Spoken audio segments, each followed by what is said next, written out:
Class 10 अर्धवार्षिक परीक्षा 2022-23 subject सामाजिक विज्ञान। और इसका पेपर हम सॉल्यूशन करने जा रहे हैं। पहला क्वेश्चन है, राष्ट्रवाद की पहली स्पष्ट अभिव्यक्ति किस क्रांति के साथ हुई? तो इसका आंसर ए है फ्रांसीसी क्रांति। दूसरा क्वेश्चन है, महात्मा गांधी भारत कब लौटे? तो इसका आंसर होगा जनवरी 1915। तीसरा क्वेश्चन है, रीडर पेस्ट क्या है? तो ये मवेशी प्लेग था। और चौथा क्वेश्चन है, कपास की खेती के लिए कौन सी मृदा उचित समझी जाती है? तो इसका आंसर होगा बी काली मृदा। पांचवा क्वेश्चन है, विभिन्न देशों के बीच परस्पर संबंध और तीव्र एकीकरण की प्रक्रिया कहलाती है? तो इसका आंसर होगा सी वैश्वीकरण। और भारत में राष्ट्रीय उपभोक्ता दिवस कब मनाया जाता है? तो इसका आंसर होगा बी 24 दिसंबर। भारत की प्राचीन आर्थिक क्रिया कौन सी है? तो इसका आंसर होगा बी कृषि। ग्राम पंचायत का अध्यक्ष कहलाता है? इसका आंसर होगा ए सरपंच।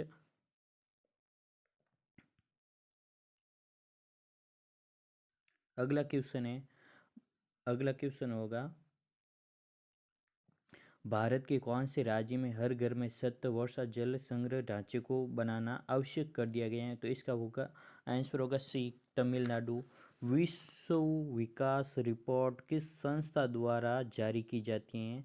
तो 10वां क्वेश्चन का आंसर होगा बी विश्व बैंक। और बेल्जियम की राजधानी है? तो बेल्जियम की राजधानी ब्रुसेल्स है। और 12वां क्वेश्चन है, महात्मा गांधी राष्ट्रीय ग्रामीण रोजगार गारंटी अधिनियम 2005 क्या है? तो ये एक काम का अधिकार था। ये क्वेश्चन ए राइट है, काम का अधिकार। स्वयं सहायता समूह में बचत और ऋण संबंधी अधिकतर निर्णय किसके द्वारा लिए जाते हैं? तो इसमें बैंक द्वारा निर्णय लिए जाते हैं। अब रिक्त स्थान की पूर्ति कीजिए। इसमें पहला क्वेश्चन है, नेपोलियन बोनापार्ट वाटरलू के युद्ध में हार हुई। नेपोलियन बोनापार्ट की वाटरलू के युद्ध में हार हुई थी। ये युद्ध नेपोलियन बोनापार्ट और इंग्लैंड के बीच हुआ था 1815 में। औसत आय को प्रति व्यक्ति आय भी कहा जाता है। और तीसरी खाली जगह है, इसमें खाली जगह दी गई है। और इसमें खाली जगह में होगा, संगठित क्षेत्र के अधिकांश श्रमिकों को रोजगार सुरक्षा प्राप्त होती है। इसमें होगा, तीसरे में होगा संगठित। चौथी खाली जगह, स्थानीय सरकारों में महिलाओं के 50% आरक्षित हैं सीटें। महिलाओं के लिए 50% सीटें आरक्षित की गई हैं।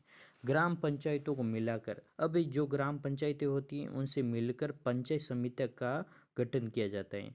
और छठा क्वेश्चन, ये थोड़ा कन्फ्यूज हुई इसमें, ये मैं नहीं बता सकता, ये बाद में मैं बता दूंगा। अब क्वेश्चन है तीसरे का पहला, हिंद स्वराज पुस्तक के लेखक हैं? तो हिंद स्वराज पुस्तक महात्मा गांधी ने लिखी थी। ब्रेडन वुड्स संस्था किससे कहते हैं? तो ये ब्रेडन वुड्स 1944 में एक संस्था बनी हुई थी। और इनकी दो संस्थाएं और थी, एक का नाम था अंतर्राष्ट्रीय मुद्रा कोष, ये भी 1944 में बना था। और विश्व बैंक, ये भी 1944 में बना था। और इनके द्वारा विश्व में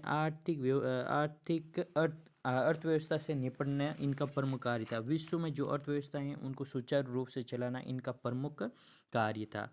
तीसरा क्वेश्चन है, सतत पोषणीय विकास को परिभाषित कीजिए। तो सतत पोषणीय विकास का मतलब होता है ऐसा विकास जो पर्यावरण को बिना नुकसान पहुंचाए हो, उसे सतत पोषणीय विकास कहा जाता है। और इसमें हमारी आने वाली पीढ़ी को ध्यान में रखकर पर्यावरण में जो भी संसाधन है उनको काम में लिया जाता है। अगला क्वेश्चन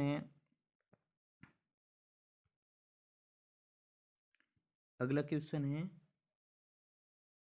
व्यवसायिक खेती की कुछ फसलों के नाम लिखिए। तो व्यवसायिक खेती का मतलब होता है जिसे हम सीधे बाजार में बेच सकते हैं। कौन सी ऐसी फसलें हैं जिसको हम बाजार में बेच सकते हैं? तो इसमें आती है चाय, कॉफ़ी, कपास, गन्ना, ये फसलें आती हैं।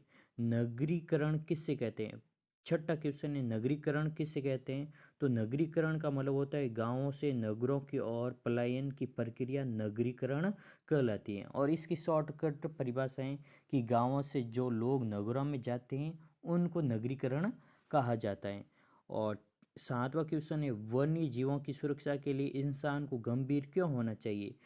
और इसका आंसर है कि भाई वन्य जीवों की सुरक्षा के लिए मानव को इसलिए गंभीर होना चाहिए ताकि वन्य जीवों की रक्षा हो सके।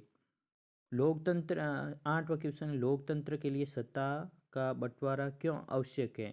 तो इसका आंसर होगा सरकार सब क्योंकि सरकार सही प्रकार से शासन चला सके।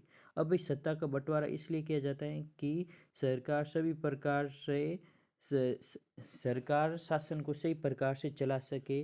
जब सरकार का बंटवारा हो जाएगा, लोकतंत्र में क्या होता है कि भाई सरकार 3 प्रकार की होती है, केंद्रीय सरकार, राज्य सरकार और स्थानीय सरकार। जब ये सत्ता का बंटवारा कर दिया जाता है तो ये सभी अपने अपने स्तर पर सही रूप से कार्य करती हैं। इसलिए शासन को सुचारू रूप से चलाने के लिए सत्ता का बंटवारा आवश्यक होता है।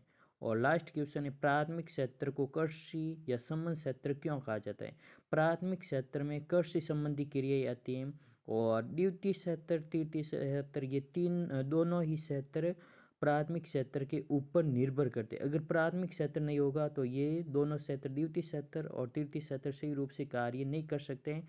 इसलिए इन दोनों क्षेत्रों का द्वितीय क्षेत्र और तृतीय क्षेत्र दोनों का संबंध प्राथमिक क्षेत्र से है, इसलिए इनको कृषि और संबंध क्षेत्र कहा जाता है। ये थे भाई आज के क्वेश्चन। और अगला क्वेश्चन है खंड ब, ये मैं बाद में बता दूंगा। इसमें खंड ब में मैं एक क्वेश्चन बता रहा हूँ, 9th क्वेश्चन। इसमें बहुउद्देशीय परियोजना को आधुनिक भारत का मंदिर कहा गया है और ये कहा था जवाहरलाल नेहरू ने। ठीक है, बाकी के क्वेश्चन मैं अगले वीडियो में लेकर आऊँगा।